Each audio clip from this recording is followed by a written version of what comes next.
कह रही हो तो ये आइए सुनते हैं। मैं रिक्वेस्ट करता हूं representative of the ministry of home affairs to start please. गृह मंत्रालय की तरफ से अपडेट आपके लिए ये है, राज्य सरकारों ने लॉकडाउन को लागू करने के लिए अपने प्रयास बढ़ा दिए हैं। जहां भी लॉकडाउन का उल्लंघन हो रहा है वहां वे उचित कार्यवाही कर रहे हैं।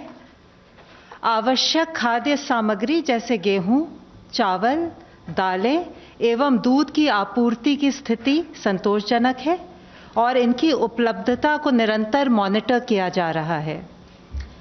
जैसा कि आप सबको पता है, माननीय प्रधानमंत्री जी ने 14 अप्रैल 2020 को राष्ट्र को संबोधित करते हुए 3 मई 2020 तक लॉकडाउन बढ़ाने की घोषणा की थी, जिसके अनुपालन में कल गृह मंत्रालय द्वारा विस्तृत दिशा निर्देश जारी किए गए हैं। गृह मंत्रालय ने सभी राज्यों एवं केंद्र शासित प्रदेशों को पत्र लिखकर इन दिशा निर्देशों को ग्राउंड लेवल पर क्रियान्वित करवाने तथा आम जनता के लाभ के लिए इनके व्यापक प्रचार पर जोर दिया है। लॉकडाउन के अंतर्गत 3 मई 2020 तक संपूर्ण देश में हवाई, रेल और सड़क मार्ग से यात्रियों का आवागमन बंद रहेगा। टैक्सी, ऑटो रिक्शा और साइकिल रिक्शा सहित कैब एग्रीगेटर्स की सेवाएं प्रतिबंधित रहेंगी। सभी शैक्षिक एवं संबंधित संस्थान बंद रहेंगे। सभी cinema halls, malls, shopping complex, gymnasium, sports complex तथा इसी प्रकार के स्थान बंद रहेंगे। सभी सामाजिक, राजनीतिक, खेल, मनोरंजन, शैक्षणिक, सांस्कृतिक, धार्मिक समारोह और अन्य सभाओं के आयोजन पर रोक रहेगी। सभी धार्मिक स्थल, पूजा स्थल, धार्मिक समागम जनता के लिए बंद रहेंगे। जो क्षेत्र हॉटस्पॉट्स या कंटेनमेंट जोन नहीं है, वहां पर 20 अप्रैल से कुछ चुनिंदा गतिविधियों की अनुमति दी जा सकेगी, बशर्ते कि वहां पर मौजूदा दिशा निर्देशों एवं सोशल डिस्टेंसिंग का कड़ाई से अनुपालन किया जा रहा हो। इन चुनिंदा गतिविधियों को अनुमति देने का उद्देश्य यह सुनिश्चित करना है कि कृषि और संबंधित गतिविधियां पूर्ण रूप से कार्यात्मक रहें, ग्रामीण अर्थव्यवस्था अधिकतम दक्षता से कार्य करे इत्यादि। गृह मंत्रालय द्वारा विस्तृत दिशा निर्देश हमारी वेबसाइट पर उपलब्ध हैं। मैं आपके माध्यम से एक बार फिर लोकहित में लॉकडाउन को सफल बनाने के लिए कुछ नियमों का सार्वजनिक स्थानों पर और कार्यस्थलों पर कड़ाई से अनुपालन करने पर जोर देना चाहूंगी। अनिवार्य रूप से सभी सार्वजनिक और कार्यस्थलों पर फेस मास्क पहना जाए, सोशल डिस्टेंसिंग का पालन किया जाए, 5 से अधिक लोग सार्वजनिक स्थानों पर एकत्र ना हों, सार्वजनिक स्थानों पर थूके नहीं, शराब, गुटखा, तंबाकू की बिक्री को सख्ती से प्रतिबंधित किया जाए, कार्यस्थलों पर टेम्परेचर स्क्रीनिंग की जाए और सैनिटाइजर्स का प्रयोग किया जाए। बुजुर्ग और रोगग्रस्त व्यक्ति तथा छोटे बच्चों के माता पिता को घर से कार्य करने के लिए प्रोत्साहित किया जाए। निजी और सार्वजनिक दोनों क्षेत्रों के सभी कर्मचारियों के लिए आरोग्य सेतु के प्रयोग को बढ़ावा और दिया जाए। आपसे अनुरोध है कि सभी राष्ट्रीय निर्देश और SOPs जो हमारे दिशा निर्देशों के साथ संलग्न हैं, उनको ध्यान से पढ़ें, उनके बारे में जानकारी बढ़ाएं और उनका पूर्णतया पालन करें। धन्यवाद। मिनिस्ट्री ऑफ हेल्थ की तरफ से मिस्टर लव अग्रवाल प्लीज। स्वास्थ्य मंत्रालय सभी स्टेक होल्डर्स के साथ मिलकर कोविड की इस लड़ाई में जुटा हुआ है। कल माननीय स्वास्थ्य मंत्री और स्वास्थ्य राज्य मंत्री ने भारत में कोविड-19 के कंटेनमेंट मेजर्स को लेकर हेल्थ फंक्शनरीज और साथ में वर्ल्ड हेल्थ ऑर्गेनाइजेशन के फील्ड ऑफिसर्स के साथ एक वीडियो कॉन्फ्रेंस की थी, जिसमें माइक्रो प्लान्स फॉर क्लस्टर और आउटब्रेक कंटेनमेंट के डेवलपमेंट के लिए जिला स्तर पर WHO अधिकारियों के साथ टेक्निकल कोऑर्डिनेशन किया जाए, उस पर विस्तृत चर्चा हुई। साथ ही स्वास्थ्य मंत्रालय WHO की national polio surveillance network team कि सर्विसेज को यूटिलाइज करते हुए हमारी ऑनगोइंग सर्विलेंस को कैसे स्ट्रेंथन किया जाए, उस पर भी एक एक्शन प्लान बनाया गया। माननीय स्वास्थ्य मंत्री ने कन्फेडरेशन ऑफ इंडियन इंडस्ट्री द्वारा ऑर्गेनाइज्ड इंटरेक्शन में इंडियन इंडस्ट्री लीडर्स के साथ भी बातचीत की, जहां उन्होंने पीएम केयर्स फंड में योगदान देने के लिए इंडियन इंडस्ट्री को धन्यवाद दिया।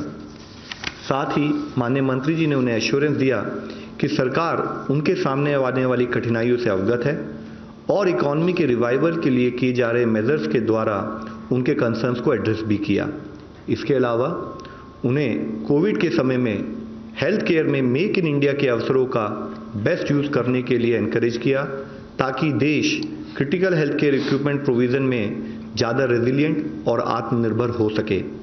स्वास्थ्य मंत्रालय ने लॉकडाउन के दौरान सेफ ड्रिंकिंग वाटर प्रैक्टिसेस के लिए एक एडवाइजरी कल जारी की है, जिसके तहत पब्लिक हेल्थ डिपार्टमेंट को रिलीफ कैंप्स पर विशेष ध्यान देने और समाज के वल्नरेबल सेक्शंस के लिए पानी की सप्लाई बढ़ाने की सलाह दी गई है। क्लोरीन टैबलेट्स, ब्लीचिंग पाउडर और हाइपोक्लोराइड सॉल्यूशन के एप्रोप्रिएट यूज की एडवाइस भी दी गई है। स्वास्थ्य मंत्रालय ने सभी स्टेट्स और यूनियन टेरिटरीज को कोविड-19 के आउटब्रेक के दौरान इसेंशियल सर्विसेज हेल्थ सर्विसेज की डिलीवरी पर एक डिटेल्ड गाइडलाइंस को भी इशू किया है, जिसके तहत इन सेवाओं में जैसे कि मैटरनल और child health services, prevention and management of communicable health diseases, treatment of chronic illnesses शामिल हैं, ताकि उनके कॉम्प्लिकेशंस को अवॉइड किया जा सके और इमरजेंसीज को एड्रेस किया जा सके। हेल्थ केयर वर्कर्स को इन सब बीमारियों के बारे में कार्य करते हुए सेफ्टी इंश्योर करा जाए, उसके बारे में रिक्वेस्ट की गई है। कोविड डेडिकेटेड फैसिलिटीज़ के अलावा रिमेनिंग फैसिलिटीज़ ऐसी सेवाएं प्रदान करती रहेंगी। नॉट फॉर प्रॉफिट और प्राइवेट सेक्टर को भी ऐसे कार्य में इन्वॉल्व किया जाए, उसके लिए स्टेट गवर्नमेंट से कहा गया है। ओवर क्राउडिंग को रोकने के लिए टेली हेल्थ सर्विसेज को प्रमोट करना चाहिए। साथ ही लॉकडाउन या रेस्ट्रिक्शंस के पीरियड के दौरान इम्यूनाइजेशन और एंटीनेटल केयर जैसी सेवाओं को रीऑर्गेनाइज किया जाना चाहिए और इस तरह की सेवाओं को कोई एक दिन फिक्स करके प्रोवाइड किया जाए। ये सर्विसेज देते समय भी फिजिकल डिस्टेंसिंग और रिक्वायर्ड इन्फेक्शन प्रिवेंशन प्रोटोकॉल को फॉलो करना चाहिए। Pregnant women, children with malnutrition, TB, leprosy, HIV, viral hepatitis, pulmonary diseases या डायलिसिस जैसी जितनी भी सेवाएं हैं, उनको हमारे सब हेल्थ सेंटर और हेल्थ एंड वेलनेस सेंटर के प्राइमरी हेल्थ केयर टीम उनको मॉनिटर करें और उनके द्वारा हम ये सर्विसेज प्रोवाइड करें, उसके लिए आदेश जारी किए गए हैं। साथ ही बल्क ड्रग्स की अवेलेबिलिटी और प्रोडक्शन को बढ़ाने के लिए मिनिस्ट्री ऑफ एनवायरनमेंट ने एक एनवायरनमेंट इम्पैक्ट असेसमेंट नोटिफिकेशन में अमेंडमेंट किया है, जिसके तहत जो भी प्रोजेक्ट या एक्टिविटीज़ बल्क ड्रग और इंटरमीडिएट से रिलेटेड हैं, उनका रिकैटेगराइजेशन करते हुए कैटेगरी ए से कैटेगरी B2 में डाला गया है, जिसके तहत उनका अप्रेजल नेशनल लेवल पर लाए बिना स्टेट लेवल पर त्वरित गति से किया जा सकता है। इसके द्वारा भारत सरकार जो चाहती है कि इम्पॉर्टेंट मेडिसिन और ड्रग्स की अवेलेबिलिटी बढ़े, और यह अमेंडमेंट 30 सितंबर से जिन्होंने भी कोई भी प्रपोजल दिया है उस पर लागू होगा। आज स्टेट रेगुलेटरी बॉडीज इस कैटेगरी के तहत 100 से अधिक प्रपोजल की समीक्षा कर रही है, जो डिसीजन मेकिंग के डिफरेंट लेवल पर है। अब तक टोटल 1489 पीपल हैव रिकवर्ड, और अगर हम देखें तो एक दिन के अंदर 183 लोग रिकवर हुए हैं। भारत में कंफर्म केसेस की संख्या में टोटल 941 नंबर्स का इंक्रीज नोट किया गया है और टोटल पॉजिटिव केसेस 12,380 12,380 हैं। अब तक टोटल रिपोर्टेड डेथ्स 414 हैं, जिसमें से 37 deaths have been reported in last 1 day. मैं आप लोगों की दृष्टि में लाना चाहूँगा, हमारी इस लड़ाई में, हमारे इस एफर्ट्स में अभी तक भी फील्ड लेवल पर किए हुए एक्शन के तहत 325 ऐसे जिले हैं जहां पर कोई भी केस नहीं आया है।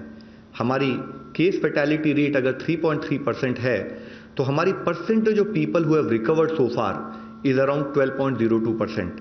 साथ ही फील्ड लेवल पर जो कुछ ऐसे जिले जहां पर इससे पहले केसेस आए थे, लेकिन फील्ड एक्शन के द्वारा उनको कंट्रोल और उनके कंटेनमेंट से संबंधित जो काम हुआ है, उसके तहत माही इन पुडुचेरी एक वह जिला है जहां पर पिछले 28 दिनों से कोई फर्दर पॉजिटिव केस नहीं आया है। इसके साथ ही 27 ऐसे जिले हैं उन 17 राज्यों में जहां पर पिछले 14 दिनों से कोई पॉजिटिव केस नहीं आया है, जिसमें है कि पटना बिहार से, नादिया वेस्ट बंगाल से, प्रतापगढ़ राजस्थान से, गिर सोमनाथ पोरबंदर गुजरात से, भद्राद्री कोथागुड़म तेलंगाना से, साउथ गोवा गोवा से, उत्तराखंड से Pauri Garhwal, Pilibhit in UP, Rajouri in Jammu Kashmir, west Imphal in Manipur, Bilaspur, Durg, Rajnandgaon Raipur में, छत्तीसगढ़ में, पुडुचेरी में जैसे मैं बता चुका हूँ माहे, ऐजवाल वेस्ट जो है मिजोरम में, देवनगिरी, कोडगु, तुमकुर, उडुपी और बेल्लारी कर्नाटका में, वायनाड कोट्टयम केरला में, SBS नगर पंजाब में, हरियाणा में पानीपत और मध्य प्रदेश में शिवपुरी। मैं आप सबसे यही रिक्वेस्ट करना चाहूँगा कि फील्ड लेवल पर जो कंटेनमेंट का ये प्लान ऑफ एक्शन इम्प्लीमेंट हो रहा है उसके रिजल्ट हमें दिखने लगे हैं। लॉकडाउन, सोशल डिस्टेंसिंग और कंटेनमेंट मेजर्स के इस कंबाइंड एफर्ट से अगर हम लोग इसी तरीके से इस सतत प्रयास में लगे रहेंगे तो हमें सफलता जरूर मिलेगी। धन्यवाद। ICMR representative please.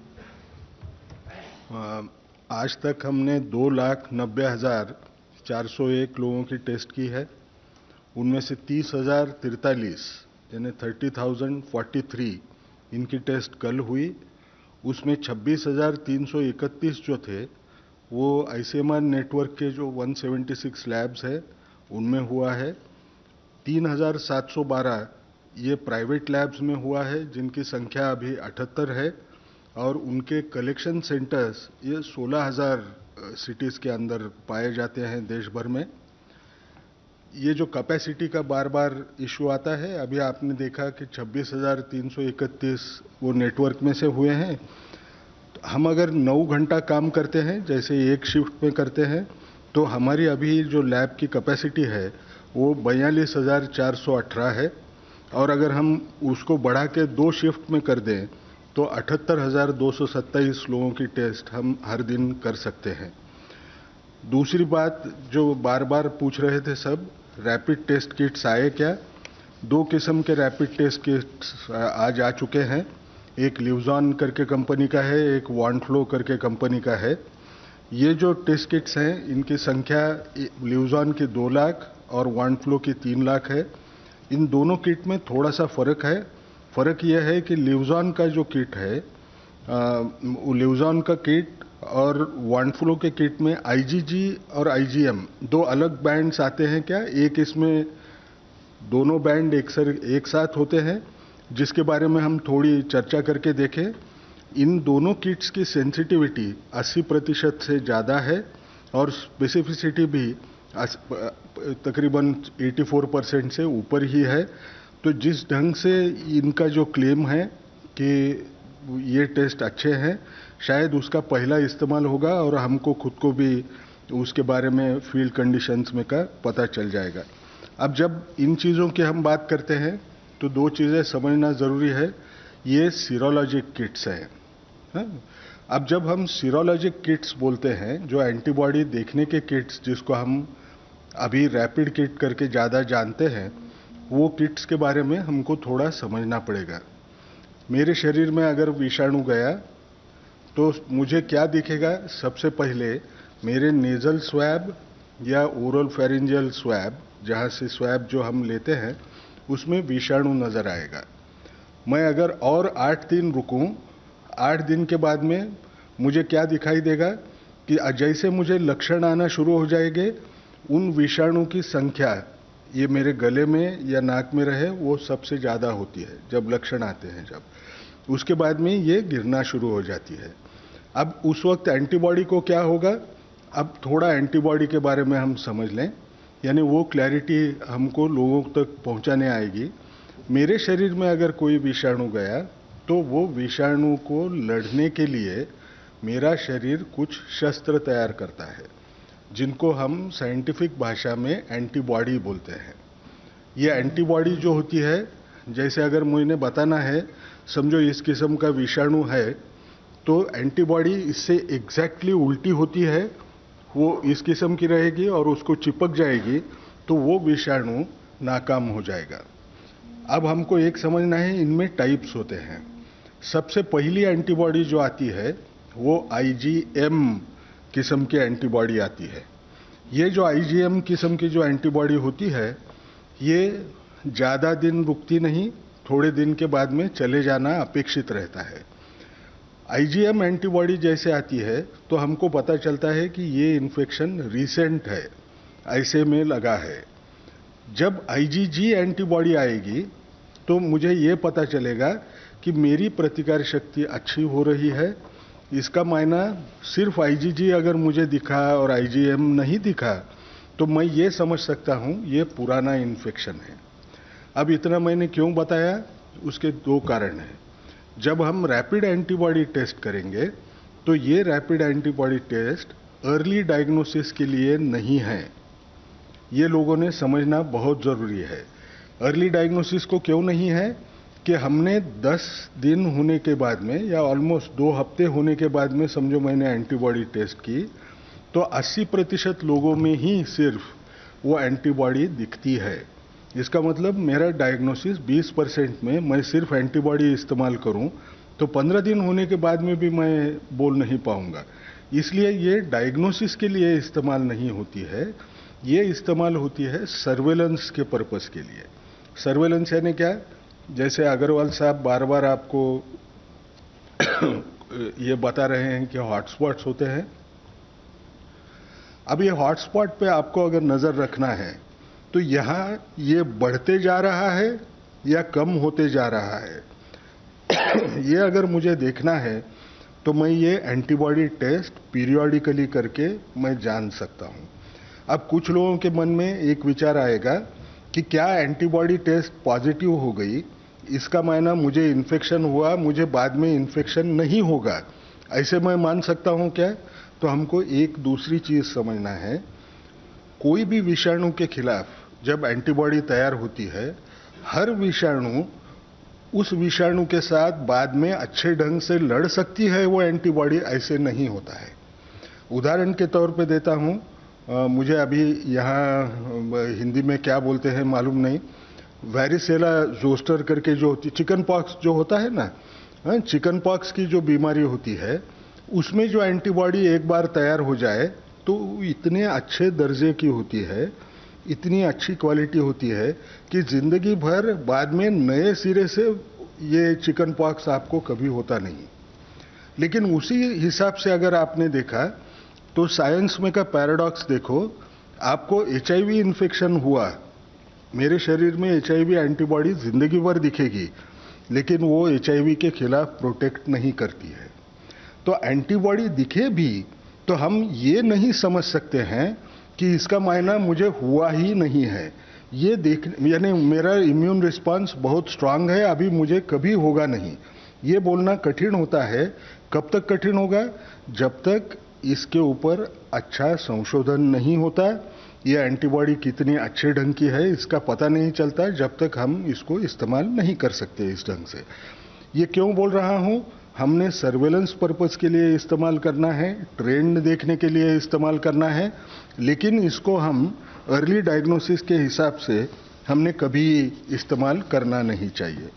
अब दूसरी बड़ी बात कि हम जब ये एंटीबॉडी टेस्ट के इंडिकेशन बोल रहे हैं कि ये सर्वेलेंस में इस्तेमाल करते हैं, तो फिर एक बार हम याद करवा के देख लें कि ये RT-PCR जो है पहली वायरोलॉजिक टेस्ट हम किन किन लोगों को दे रहे हैं।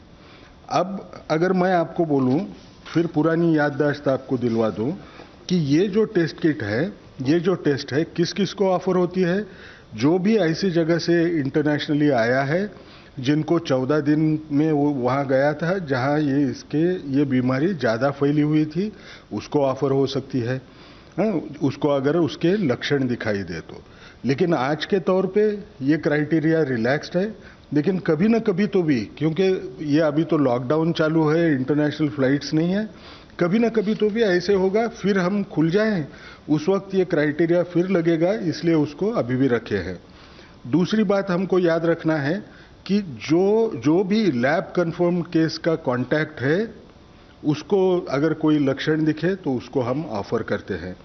तीसरी बात, जो कोई हेल्थ केयर वर्कर होगा उसको अगर कोई लक्षण दिखे तो उसको भी ये टेस्ट ऑफर हम करते हैं। चौथी बात जब हम हॉटस्पॉट में रहने वाले लोगों को देखें, उनमें अगर आपको सारे जगह पे अगर हमने लोग देखे, तो जहां भी हमको सारी की केस दिखती है सीवियर एक्यूट रेस्पिरेटरी इन्फेक्शन की, जो एक लक्षण हो सकता है, एक सिंड्रोम के वैसा एक कॉम्प्लेक्स होगा कि जिसमें ये कोविड-19 के केसेस होंगे, तो हम सारी के हर रुग्ण को, हर मरीज को हम ये टेस्ट ऑफर करते हैं। इसमें भी कोई कमी किसी किस्म की नहीं है। और आखिरी बात, जो भी एसिम्प्टोमेटिक है, हाई रिस्क केसेस हैं, उनके जो कॉन्टैक्ट्स हैं, उनको हम 5वें दिन के बाद में या 14 दिन के बाद में हम ये टेस्ट भी ऑफर करते हैं। और सबसे बड़ी बात, ये जो नए हॉटस्पॉट करके क्लस्टर खुल रहे हैं, ये क्लस्टर के अंदर हॉटस्पॉट की लिस्ट शायद सर ने आपको दी होगी। वो लिस्ट में जो भी जिले हैं, उन जिलों में जिस किसी को इन्फ्लुएंजा लाइक इलनेस हो, यानी बुखार, खांसी और जुकाम, ऐसे कोई इलनेस अगर होगा तो उसको भी ये टेस्ट ऑफर की जाएगी। अब ये मैं क्यों बोल रहा हूँ, सबको बार बार ऐसे लगता है कि शायद हम कम लोगों को टेस्ट ऑफर कर रहे होंगे। इनको छोड़ के और कोई क्राइटेरिया और जगह पे इस्तेमाल नहीं होता है कि जिसको हम कम, यानी हमारे यहाँ नहीं है, बाहर कहीं कर रहे हैं, ऐसा कोई क्राइटेरिया नहीं है। एक चीज़ हमने एक करने की कोशिश की कि ये पूलिंग करके, सैंपल को पूल करके क्या हम लोग टेस्ट कर पाएंगे। तो हमने देखा कि RT-PCR ना, यानी जो मॉलिक्यूलर टेस्ट है, वो मॉलिक्यूलर टेस्ट का इस्तेमाल करके हम पूलिंग कर सकते हैं। पूल्ड इसलिए कर सकते हैं क्योंकि उसकी कीमत कम हो जाएगी, नतीजा वही मिलेगा। ये कहाँ कर सकते हैं, जहाँ जहाँ जो डिस्ट्रिक्ट्स में इन्फेक्शन नहीं है, उस जगह पे आया है क्या ये अगर देखना है, तो जिन जिलों में 2% से कम सीरो पॉजिटिविटी रेट है, वहाँ 5 सैंपल का पूलिंग करके हम टेस्ट कर सकते हैं। अगर वो पूल पॉजिटिव पाया गया तो हम ये पांचों के पांचों अगर टेस्ट करें तो हमको उसमें इकोनॉमिक बेनिफिट भी हम रख सकेंगे। सारे लोगों की टेस्ट करने की हमको ज़रूरत भी नहीं आएगी। इसका मायना क्या हुआ कि आज जो हम टेस्ट कर रहे हैं उसके क्राइटेरिया भी बाहर जैसे हैं वैसे हैं।